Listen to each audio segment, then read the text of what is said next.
दूसरी तरफ रोहन मोनिका के ऑफिस में बैठा है और काफी परेशान दिखाई देता है। वो कहता है कि कई लोग उससे सिर्फ उसकी प्रॉपर्टी और पैसों के बारे में पूछते हैं। उसे ये सब अच्छा नहीं लगता। वो बताता है कि उसकी माँ ने उसका नाम मैरिज ब्यूरो में रजिस्टर कराया है, लेकिन वो ऐसी लड़की चाहता है जो उसे समझे, उसका साथ दे और रिश्ते को सच्चे दिल से निभाए।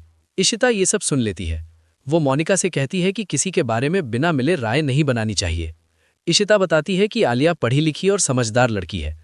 वो अपने पिता और चाचा के साथ बिजनेस संभाल रही है। वो कहती है कि हर परिवार मुश्किलों से गुजरता है, लेकिन इसका मतलब ये नहीं कि किसी की जिंदगी रुक जानी चाहिए। रोहन इशिता की बातें सुनकर प्रभावित होता है और चुपचाप वहां से चला जाता है, सोच में डूबा हुआ। उधर घर में खुशी का माहौल है। आलिया खुश होकर बताती है कि मिस्टर चोपड़ा कॉन्ट्रैक्ट साइन करने के लिए तैयार है। रमन गर्व से कहता है कि उसे आलिया पर बहुत नाज है। वो सबको डिनर पर चलने का ऐलान करता है। घर में मिठाइयाँ बांटी जाती हैं और जश्न मनाया जाता है। लेकिन इसी दौरान रोमी फिर से एक कॉल लेकर अलग चला जाता है। वो सुधा से साफ शब्दों में कहता है कि उसे उसके पैसों की जरूरत नहीं है और वो अपने शेयर नहीं बेचेगा। इशिता देखती है कि रोमी परेशान है। जब उसे पूरी बात पता चलती है तो वो रोमी से कहती है कि उसे सुधा से मिलना चाहिए। रोमी हैरान हो जाता है। इशिता समझाती है कि कभी कभी सामने वाले को जवाब देने के लिए सामने मिलना जरूरी होता है।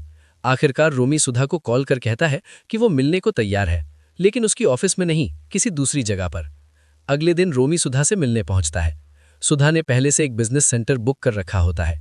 वो सारे कागजात तैयार रखती है और रोमी से कहती है कि वो शेयर की कीमत बताए। रोमी कहता है कि वो नेगोशिएशन में अच्छा नहीं है, इसीलिए कोई और ये डील संभालेगा।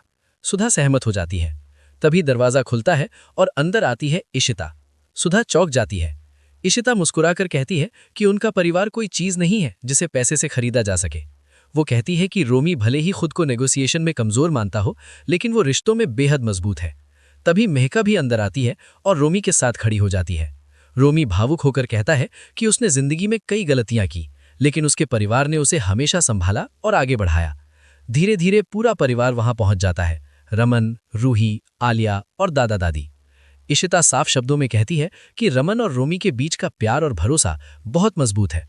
कोई भी उनके रिश्ते को तोड़ नहीं सकता। वो कहती है कि उनका परिवार उनकी सबसे बड़ी ताकत है और इसे कोई नहीं तोड़ सकता।